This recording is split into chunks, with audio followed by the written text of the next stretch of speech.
Please don't forget subscribe to the channel and hit the bell to get notified of new daily videos. My workshop was more than just a place of business. It was my sanctuary. Nestled in a meticulously restored historical district, it was where I brought complex intellectual property challenges to heal, often requiring intense focus and absolute quiet.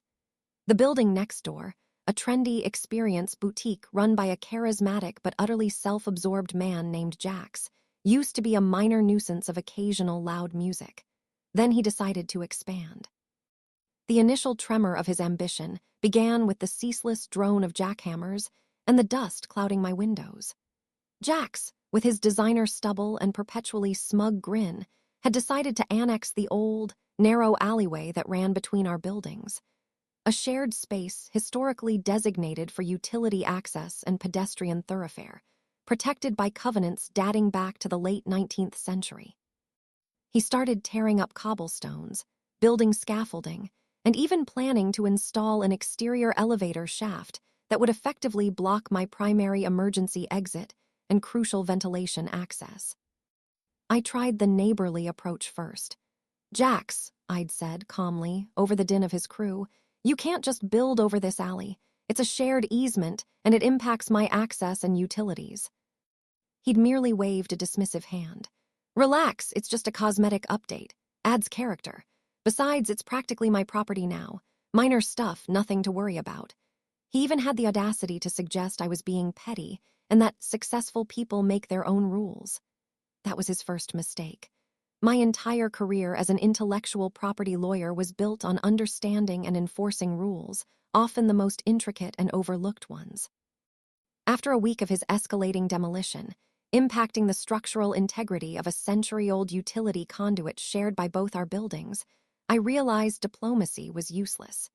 He clearly believed his local connections and charming demeanor would smooth over any minor legal bumps.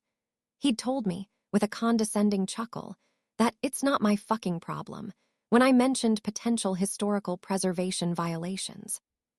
He had no idea he was talking to someone who specialized in finding the hidden clauses and buried precedents that could unravel entire corporate empires.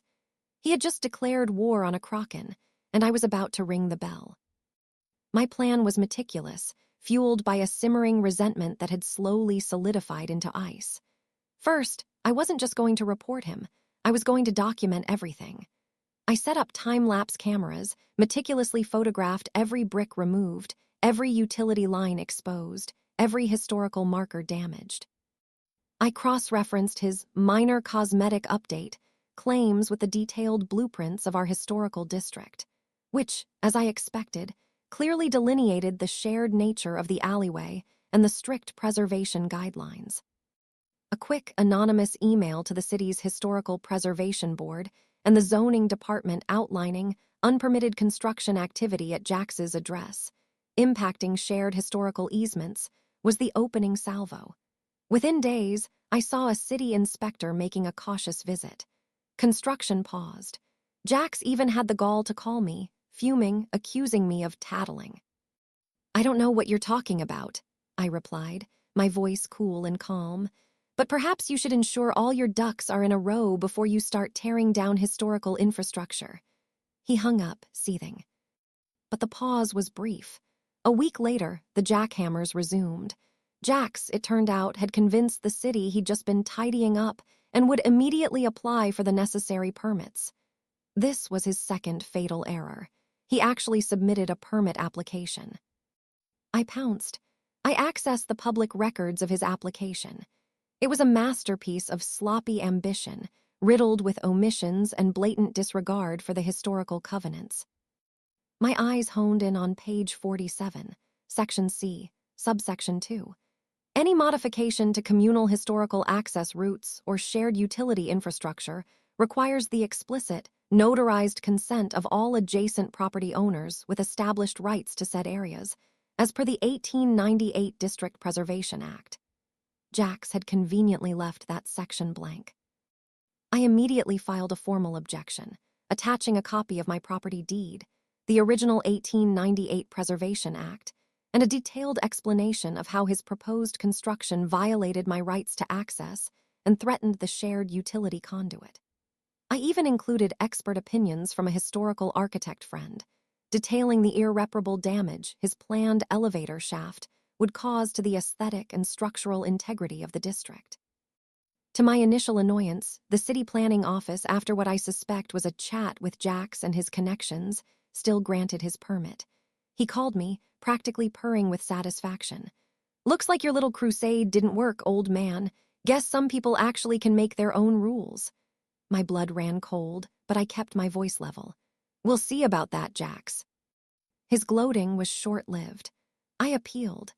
The appeal went to the Regional Historical Preservation and Property Rights Tribunal, a body notoriously immune to local political influence. I paid the hefty fee, compiled a meticulously indexed binder of evidence, and presented my case. I detailed the historical significance of the alleyway, the functional necessity of the utility conduit, and how Jax's proposed construction not only ignored, but actively destroyed these elements, all without the required consent. The tribunal swiftly and unanimously overturned his permit.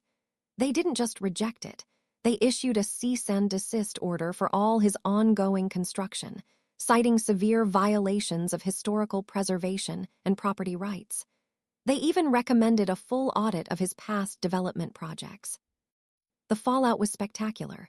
Jax's expensive experience boutique expansion was a half-finished eyesore, scaffolding rusting, exposed wires dangling, the historical cobblestones dug up and left in messy piles. It was an aesthetic disaster, completely antithetical to his brand image. His existing shop, already struggling with the disruption, saw its foot traffic plummet. But that was just the beginning. The regional tribunal's audit recommendation sent a ripple through the city's regulatory bodies. They found that Jax had indeed cut corners on numerous previous projects, using similar tactics to bypass regulations and push through unpermitted work. Fines began to pile up, then came the orders to rectify past violations, each requiring expensive, permitted demolition and reconstruction.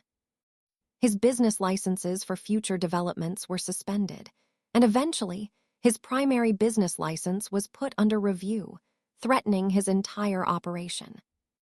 He tried to sell his building, but who wants to buy a trendy boutique with a half-built, legally cursed annex and an ongoing criminal investigation into its owner?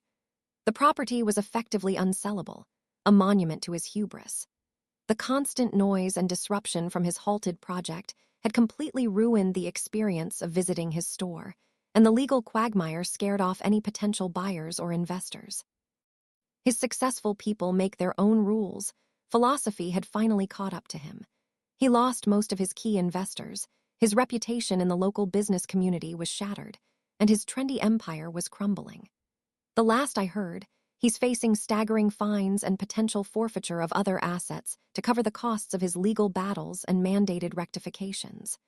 The alleyway remains cleared of his illegal construction, and my workshop is once again quiet. Jax thought he could build over my rights, but I showed him that the foundation of the law is far more solid than any of his shoddy, unpermitted constructions. His grand expansion became the very instrument of his undoing, and honestly, the silence now is absolutely golden. If you enjoyed this video, please hit the thumbs up button to like it.